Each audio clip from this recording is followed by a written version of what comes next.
Bueno, queridos alumnos, continuamos con la tercera y última parte de los videos correspondientes a la unidad 6, técnicas de revisión. En esta última parte vamos a ver un par de conceptos interesantes, siendo el primero de ellos las métricas de revisión y su empleo y su significado. Estas, las revisiones técnicas son una de las varias acciones que se requieren como parte de las buenas prácticas de la ingeniería de software. Ya hablamos de eso para controlar y evitar fallas que surjan más adelante. Y tenemos algunas métricas que se usan eh, en las revisiones, para controlar las revisiones, para planificar las revisiones y todo lo que involucra a las RFTs, las revisiones RTF, técnicas formales. Las métricas más comunes son esfuerzo de preparación, conocido como EP. Es un esfuerzo, generalmente se habla en horas hombres, cuántas horas de una persona se necesita para revisar un producto del trabajo antes de una revisión real. ¿Qué se entiende por producto del trabajo? Puede ser diagramas, puede ser un modelo de entidad de relacionamiento, puede ser un diseño arquitectural, puede ser documentación de un módulo, la documentación del levantamiento de requisitos, no importa, esos son los productos. Entonces, si decimos, me va a tomar 4 horas, hombre, para preparar y leer y revisar esa documentación o ese diagrama o ese documento, ese producto en sí. Entonces, ese es el EP. Esfuerzo de evaluación, conocido como EA, es algo similar, es un estudio, un esfuerzo requerido también en horas hombres se mide, que se dedica ya a la revisión real. En lo anterior era antes de la revisión real, en este caso es durante la revisión. Esfuerzo de la repetición, conocido como ER, es el esfuerzo también en horas hombres, que se dedica a la corrección de los errores descubiertos durante la revisión, o sea, es posterior a la revisión. Entonces tenemos EP previa, EA durante, ER posterior.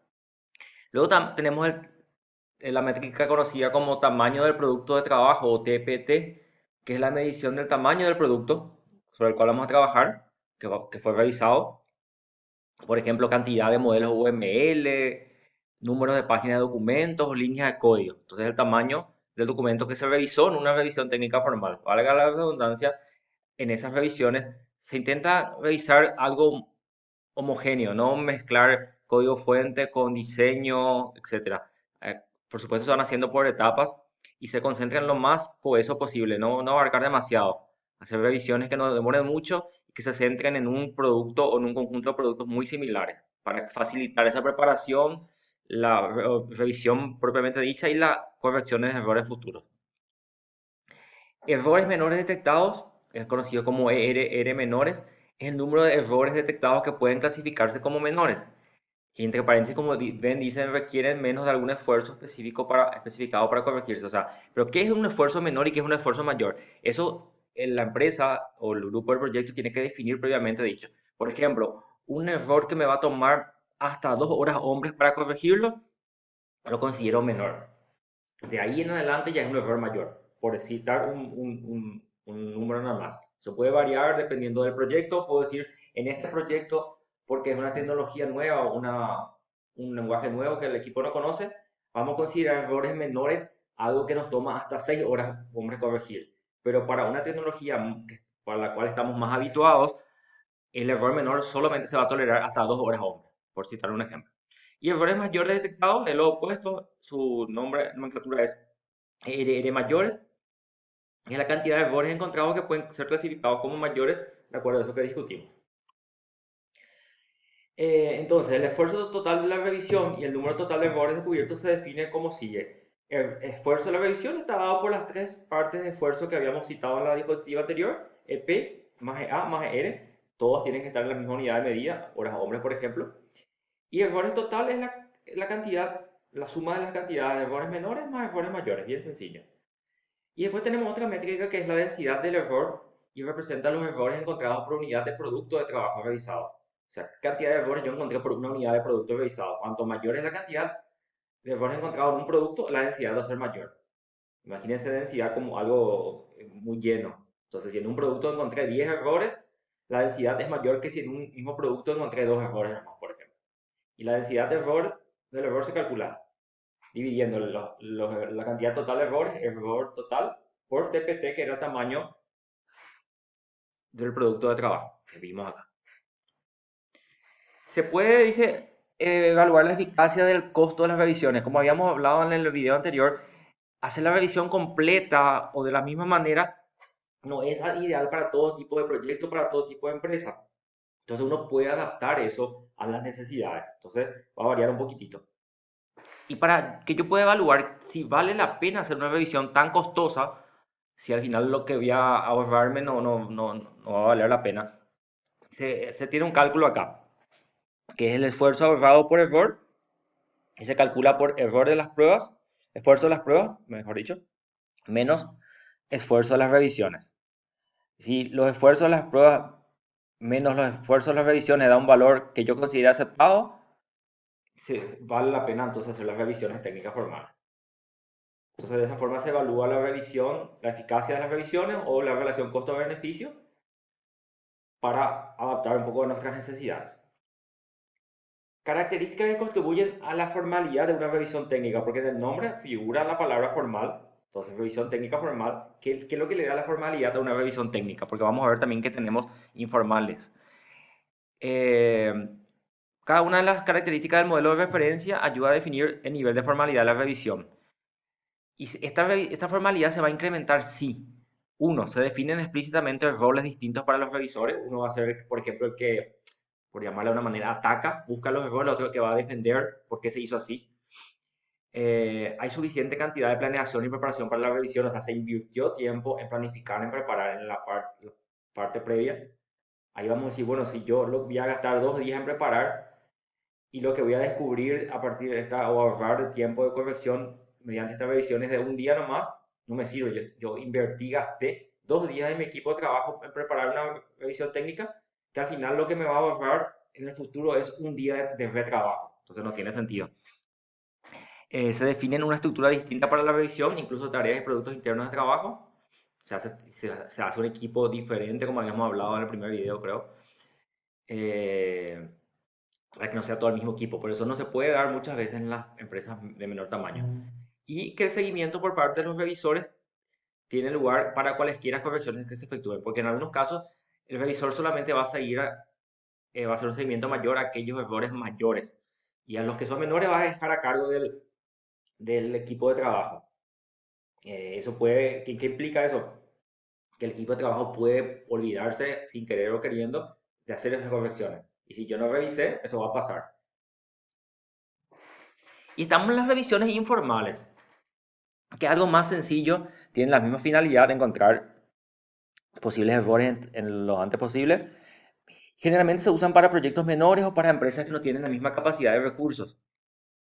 Entonces es una verificación de escritorio simple o una reunión casual realizada con un colega que constituye ya una revisión. Es algo un poquitito más, menos preparación, menos formalidad, por supuesto, como el nombre ya indica. No hay una planeación o preparación por adelantado. La agenda no es tan inflexible y no se dan requerimientos, no se dan seguimiento a los errores descubiertos. Dice que la eficacia de tales revisiones es mucho menor que para los enfoques más formales. Sí, la eficacia es menor, pero para ciertos proyectos y ciertos equipos funciona igual, y el costo-beneficio hace que esto sea mucho más práctico y más útil. Una forma de mejorar la eficacia de una verificación de escritorio es desarrollar por lo menos un checklist, un conjunto de listas de revisión para cada producto grande del trabajo generado por el equipo de software. Entonces no va a ser para todos los productos, sino para aquellos mayores. La lista de requisitos, el diseño del proyecto, diseño de arquitectura, etc. Esto ya habíamos visto, está un poco repetitivo acá, ¿verdad? Los objetivos son descubrir errores de funcionamiento, lógica e implementación, verificar que el software se revise, que se revise cumpla los requisitos, los requerimientos, garantizar que el software está presentando de acuerdo con los estándares definidos, obtener software desarrollado de manera uniforme, siguiendo estándares, y hacer proyectos más manejables. Son los objetivos de una RTF. Y en la reunión de la revisión, porque la revisión técnica formal al final de cuentas es una reunión que dura, no puede durar demasiado, 2 horas, 3 horas, 4 horas máximo. ¿Y qué es lo que sucede en esa reunión? Sin importar cuál es el formato que se elija, debe tener ciertas restricciones estas reuniones.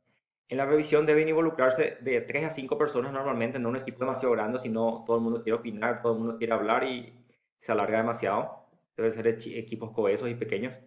Debe haber preparación previa, pero no debe exigir más de 2 horas de trabajo de cada persona. La parte previa, porque si vamos a tener una revisión que nos va a durar 4 horas y nuestra preparación ya no toma 3 horas, no tiene mucho sentido, ¿verdad? Estamos gastando casi el mismo tiempo en prepararnos que lo que vamos a gastar en la revisión. Y la duración de la reunión de revisión debe ser de al menos 2 horas. O sea, como mínimo 2 horas y hasta 5 como máximo.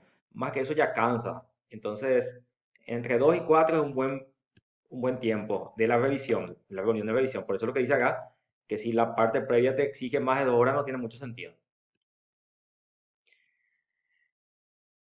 Luego de la revisión se tiene que hacer un reporte y un registro de esa revisión, que es un documento formal que se va a pasar a los encargados y al equipo de trabajo. Va a haber un revisor o un secretario, una persona que registra durante la revisión, va a anotar todo lo que se plantea, lo que se discute, y luego hace un resumen final y sale una lista de pendientes para revisión. O sea, errores que encontramos y hay que revisar y hay que corregir. Entonces, una lista de pendientes que sale de este documento. Este informe o este reporte técnico de la revisión tiene que responder 3 preguntas. ¿Qué es lo que se revisó? ¿Cuáles fueron los componentes, los productos? ¿Quién los revisó? ¿Quiénes fueron las personas? ¿Y cuáles fueron los descubrimientos y conclusiones? ¿Qué errores encontramos? ¿Por qué creemos que ocurrieron los errores? Para también tener un poquitito de experiencia en los próximos proyectos. El resumen del reporte de revisión es una sola página, quizá con anexo, como dice, pero tiene que ser algo sencillo, fácil de leer, para que no sea un documento de 20 páginas, 15 páginas, que sea muy largo innecesariamente. Y lineamientos que a tener en cuenta para la revisión, para que sea una revisión buena, eficaz.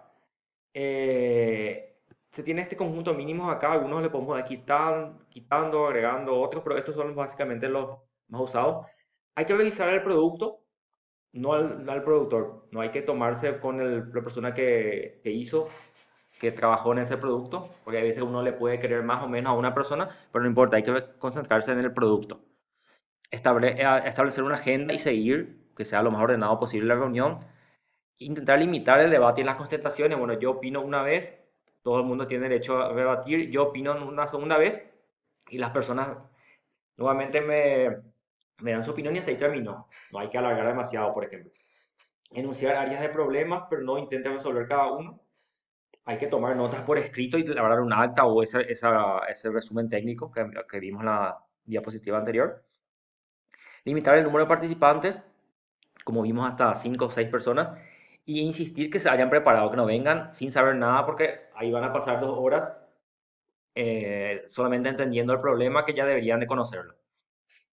Desarrollar una lista de verificación para cada producto que sea probable y que se revise.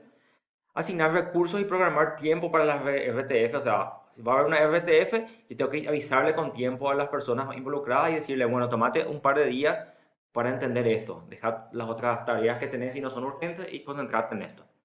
Porque traerle sin preparación a alguien no va a ayudar en mucho. Los revisores tienen que tener una capacitación para entender de qué se trata, cómo se hace, etcétera. Y hay que revisar las primeras revisiones. Uno va ganando experiencia con el tiempo. Las primeras van a ser capaz menos eficaces, más complicadas, pero eso se va mejorando con el tiempo. Y las revisiones orientadas al muestreo es una forma de revisar sin que sea completo, porque cuando un proyecto es muy grande es complicado.